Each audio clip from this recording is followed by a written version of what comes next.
ओम मंगलम भगवान विष्णु मंगलम गरुड़ध्वज मंगलम पुंडरीकाक्षम मंगलाय स्तनोहरि। सभी दर्शकों को जय माता की दीपावली की ढेर सारी शुभकामनाएं।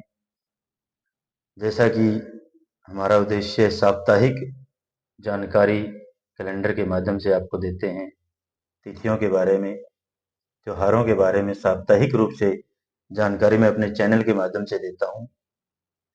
तो स्वागत है आपका मेरे चैनल, आपके चैनल में। तो आइए, पिछली जो जानकारी थी वो मैंने आपको 21 से 27 अक्टूबर की दी थी। अब की बार जो है ना 28 अक्टूबर से 3 नवंबर तक की जानकारी, सोमवार से रविवार तक की जानकारी आपको तिथियों की, त्योहारों की। आइए प्रवेश करते हैं, और इन तिथियों में प्रवेश करने से पहले एक छोटी सी चर्चा भी कर लेते हैं। अब की बार जो दीपावली है वो चर्चा में आई हुई है। कभी कोई 31 की कह रहे हैं, कोई 1 तारीख की कह रहे हैं। देखो, मैं तो एक बात कहूंगा, त्योहार एक मनाइए, और जो शुभ हो, पुण्य देने वाला हो, सबके हित का हो, उसको मनाना चाहिए। अब मेरे अनुसार 1 तारीख, क्योंकि 1 तारीख को यदि हम त्योहार मनाते हैं, दीपावली मनाते हैं, इसमें क्या है, आज जैसे रविवार को एकादशी तिथि है, फिर सोमवार को एकादशी तिथि है, तो एक एकादशी यहाँ छोड़ी गई है। इसका कारण क्या था? इसका कारण ये था कि जो हमारा 5 दिवसीय पर्व है, महापर्व है, 5 दिन का महापर्व, वो लगातार चलता रहे, उसमें किसी भी प्रकार की कटौती ना हो, क्योंकि पर्व का, अनुष्ठान का अर्थ है लगातार। ये आप सबको ज्ञात होगा, पर्व और अनुष्ठान का अर्थ क्या है? लगातार। तो यहाँ लगातार 5 दिन चलने के लिए हमारे शास्त्रकारों ने पहले से विचार करके, तो हमारे जो अधिकतर पंचांग करता है, उन्होंने 1 नवंबर को दीपावली मनाना श्रेष्ठ बताया है। दूसरा, स्वाति नक्षत्र में दीपावली मनाना श्रेष्ठ बताया है।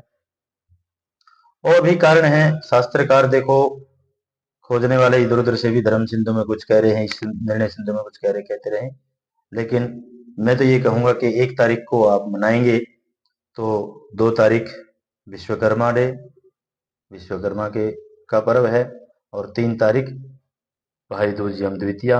ये सीधे सीधे त्योहार मनते रहेंगे, अन्यथा फिर आपको बीच में कटौती करनी पड़ेगी, क्योंकि ये स्पष्ट रूप से है कि अभी जो अंधेर पक्ष चल रहा है, कृष्ण पक्ष चल रहा है अमावस्या तक, उसके बाद शुक्ल पक्ष में ही जाकर के हम विश्वकर्मा और भाई दूज मनाते हैं। कार्तिक का जो शुक्ल पक्ष है, उसी में भाई दूज और विश्वकर्मा मनाया जाता है।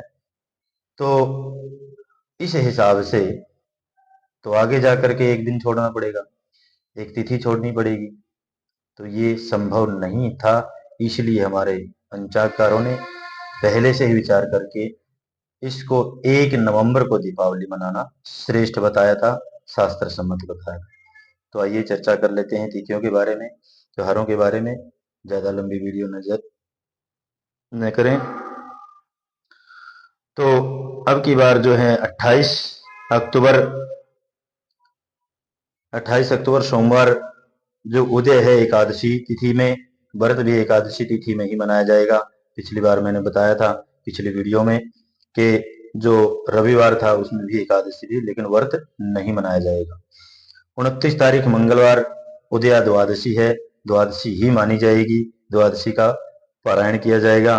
30 अक्टूबर बुधवार त्रयोदशी, जो मासिक शिवरात्रि होती है, तो धनतेरस भी इसी दिन मनाई जाएगी, मासिक शिवरात्रि। 31 अक्टूबर वीरवार चौदस, नरक चतुर्दशी, जो छोटी दिवाली के नाम से जानी जाती है, काली पूजा के नाम से जानी जाती है, ये आपको वीरवार 31 अक्टूबर। आगे चलते हैं,